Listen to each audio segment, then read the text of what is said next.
Chekka bir qishloqning chekka uyida sumbul sochlarini tarab o'rgan qiz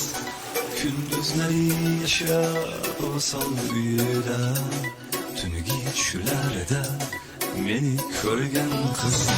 chekka bir qishloqning chekka uyida sumbul sochlarini tarab o'rgan qiz